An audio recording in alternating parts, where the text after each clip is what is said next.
Alright, I got some more random crap to talk about. This might be a shorter video than the other one, I don't know, but I can kind of tie this in with my blindness video because I was pumping gas earlier, and they had an advertisement on the gas pumps for the Paralympics, and kind of grosses me out, to tell the truth. People with not people with disabilities, but people with crazy contraptions welded onto their body.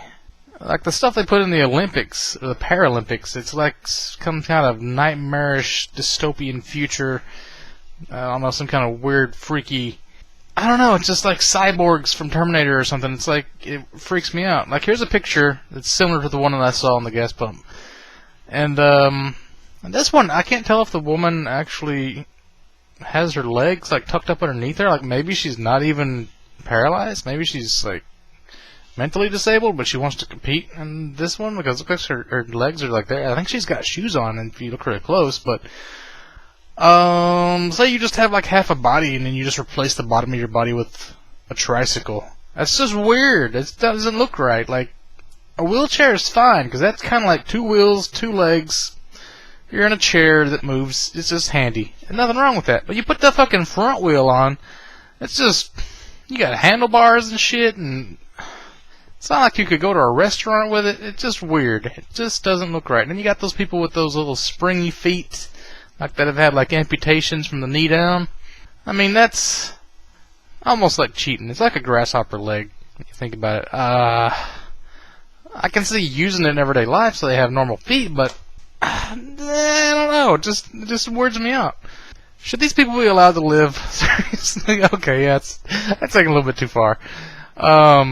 I don't know, when you think about it though, like, if we're meant to survive, like, the survival of the fittest, and should people be getting, like, these welfare checks for disabilities, like disability checks from the government, just because they're, I'm sure people cheat the system. Like, if you're a military veteran, you got your arms and legs blown off, I can understand. But if you're just, like, too fat because you go to McDonald's every day, and you got, like, the diabetes, you shouldn't be getting a disability check. We shouldn't be, like, paying you a free ride to sit around and not do anything and not contribute to society.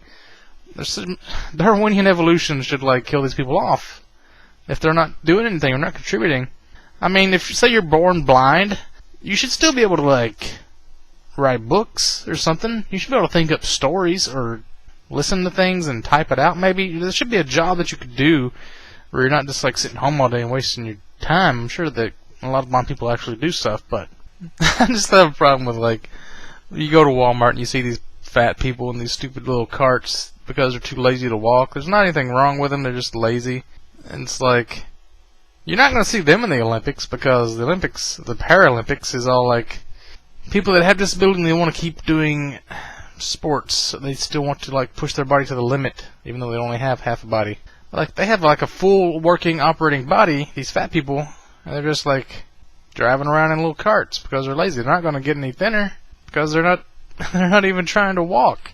But anyway, I was Googling Paralympic Games to get some information, and I found this thing called goalball.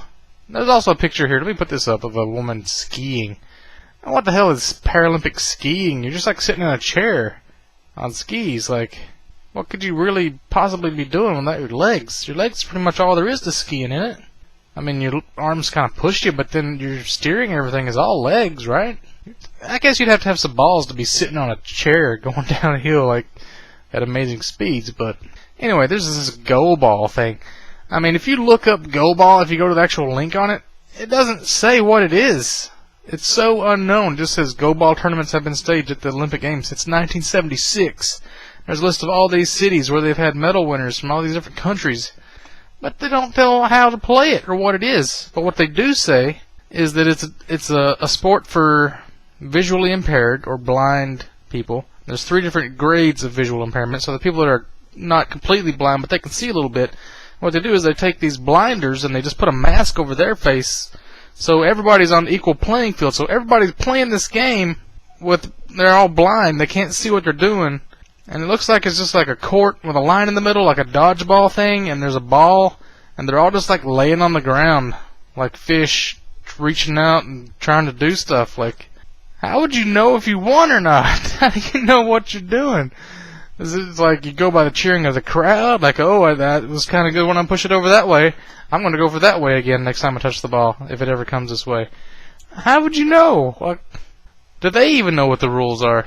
It's just like, put a bunch of blind people on the ground and throw a ball at them and see who wins. I don't know. I don't know what this is. What's that one where you ski and you shoot a gun? It need to be like a blind version of blind skiing and shooting with no legs. Is there anybody that has no legs that's also blind? Sounds like a grenade could do that. It could be. Plus, they'd have the military training for the gun part, probably. Unless you're just like a happenstance situation where you got grenaded in your house or in a suburb. Speaking of guns and weird places they shouldn't be, like my previous video about the bank robbery, where just make everybody get naked. I like to think about weird crimes, like weird things that would be funny or interesting, and I call this Urban Safari. What I would like to see happen, not really because it'd be bad, but just for humor's sake, I would like to see this happen. You know how we had like this sniper problem back in like 99 or 2000? I'm pretty sure it was before 9/11. We had these crazy like two guys that were sniping people in New York or Pennsylvania or somewhere. I want to see a sniper go on a shooting spree, but at a zoo. Like find one of these towns or a city that has like a skyscraper that's really close to the zoo, where you could get like maybe half a mile or a mile away from the zoo and you could see over into the cages and you could like shoot down a lion or an elephant or something and then take off like, before anybody could catch you. Because that would just be weird.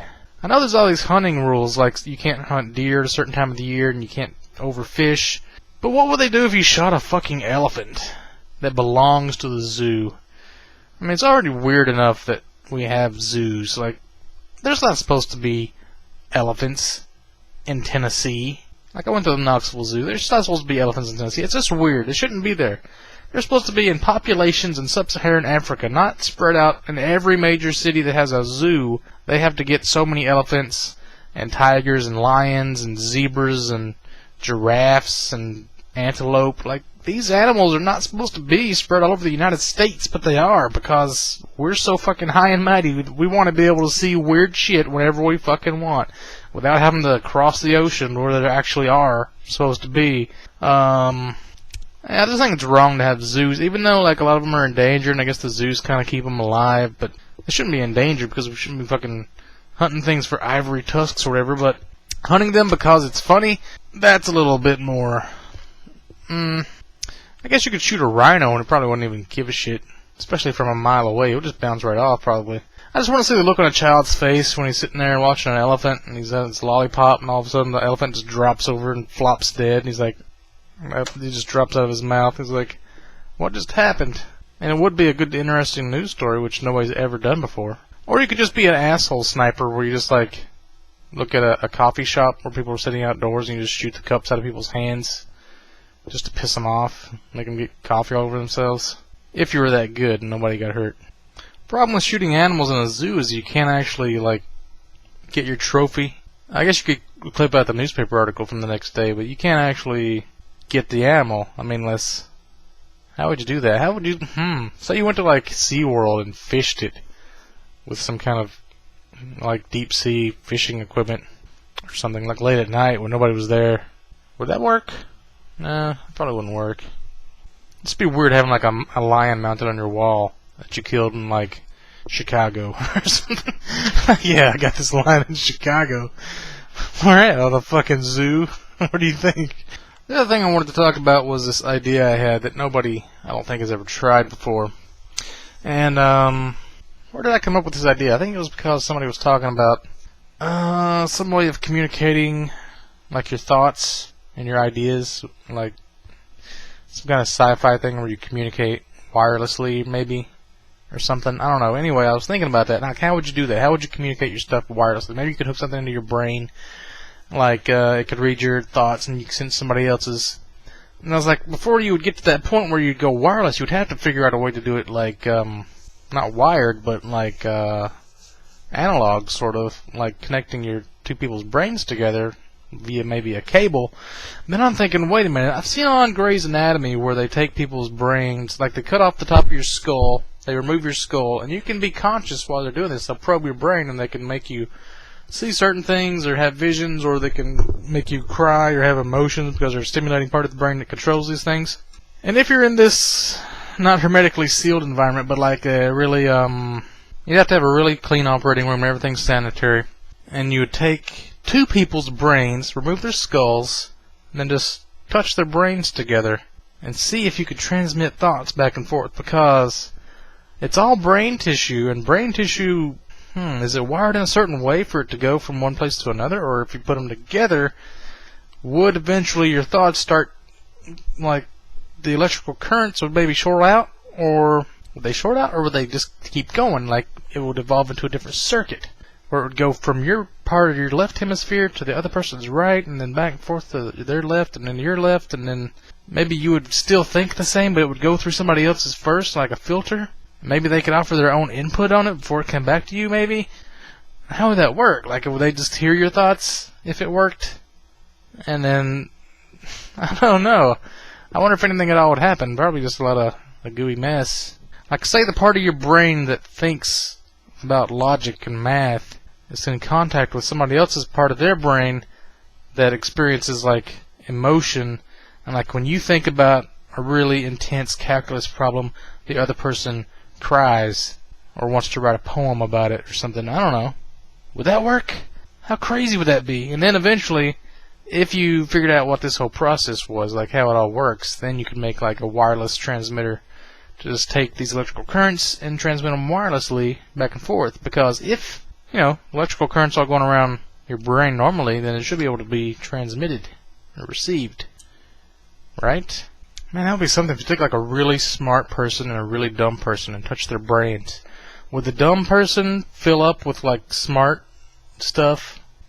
That didn't sound very smart. Would it be like you had an epiphany and suddenly you realized all the crap that you didn't know because you were too stupid to understand it, and all of a sudden this one person has part of their brain unlocked that just lets you understand things better, even though they're not really, like they're running on the same hardware, the same operating system, but this person just never occurred to them how to think about something a certain way, and then all of a sudden, their brain starts filling up with the stuff that they didn't realize before because the block is gone because I don't know.